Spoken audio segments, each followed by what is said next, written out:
Yeah, so this fly rod I'm using here is an 8-foot 3-inch 5-weight, and it's a rod that I built back in 2017, and it's built entirely out of wood. I know when you mention wood fly rods, most people automatically think bamboo or split cane, but in this case you'd be wrong. It is built from wood, as in wood from a tree. More specifically a sapling, but you get the picture.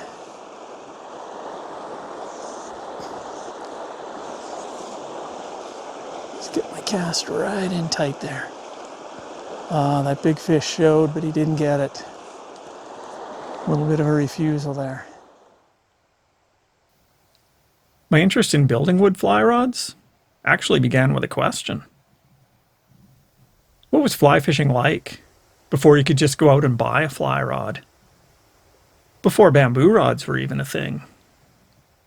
What was it like in those early days when anglers had to experiment and make their own fly rods?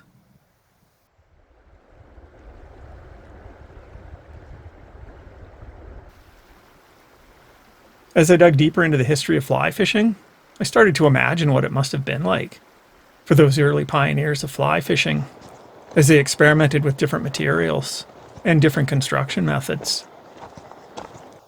I remember wondering what that must have been like. Not just using a wooden rod, but creating one. Starting with different types of wood, a sapling perhaps, and ending up with something capable of casting a line and landing a trout.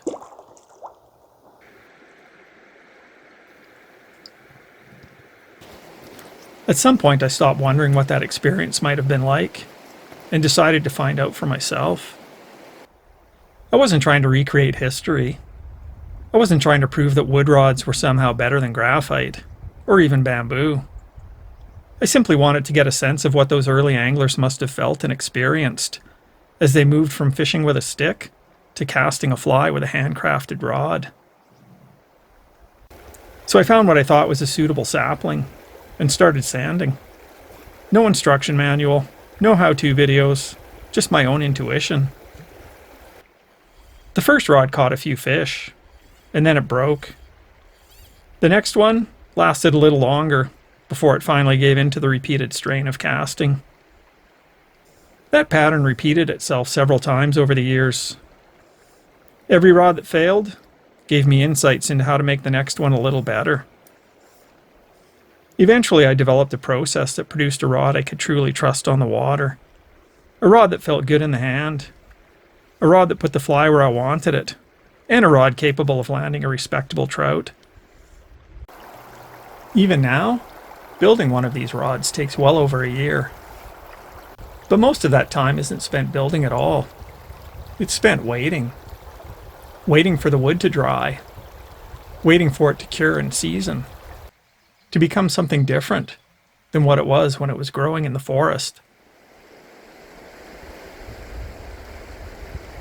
People sometimes ask why I would spend that much time building a fly rod when I could simply buy one.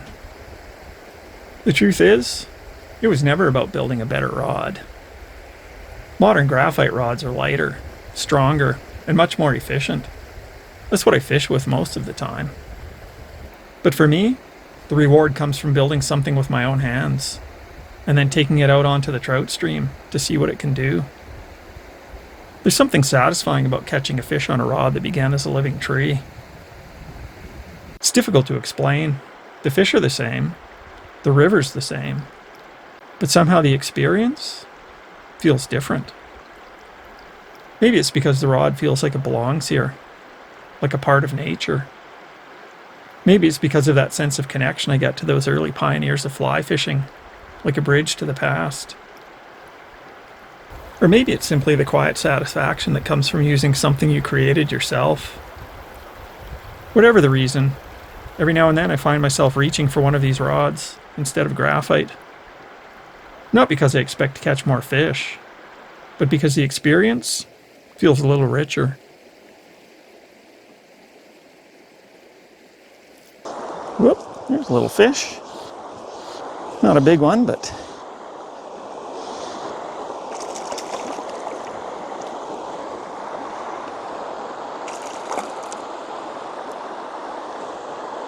putting up a good little scrap.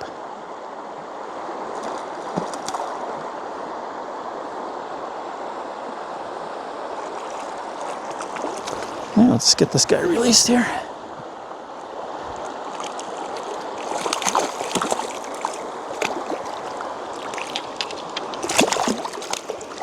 Easy does it there, guy. There we go. Off he goes.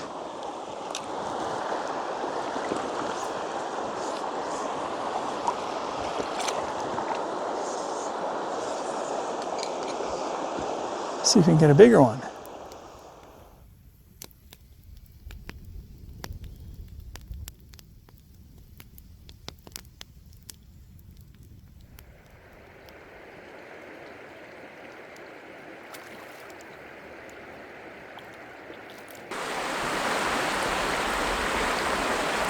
Yeah, so I'm on the third morning of my trip here, and big disappointment here. Rod broke. Was landing that big fish here at this pool, and must have put just a bit too much of a bend on it. I was getting him up to hand and snapped off. So yeah, it's pretty disappointing, but I guess I can't really complain. The rod's given me a number of years of good fishing, and like I said, I've caught quite a few fish on this rod, so might have to think about building another one this winter. Trip's not over yet though. I do have another rod back at the truck, so I can go use my graphite rod and finish out the trip. But yeah, this is pretty disappointing.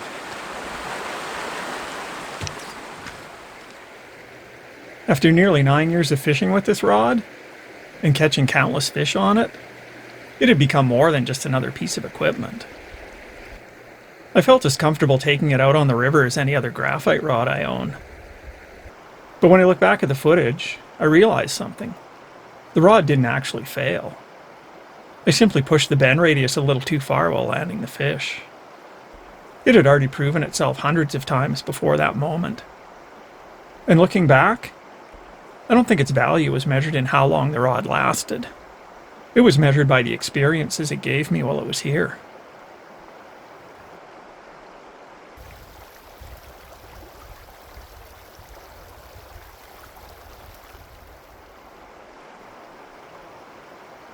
For me, building wood fly rods has never really been a hobby in the traditional sense. It's more of a side project that I've come back to every few years. And this winter, I'll probably head back into the woods, looking for another sapling. Another chance to start the process all over again. And if enough of you are interested, I'd be happy to bring you along by documenting the process. From choosing the tree, to shaping the blank, to the day it catches its very first trout. Because while this rod story has come to an end, the next one is just beginning.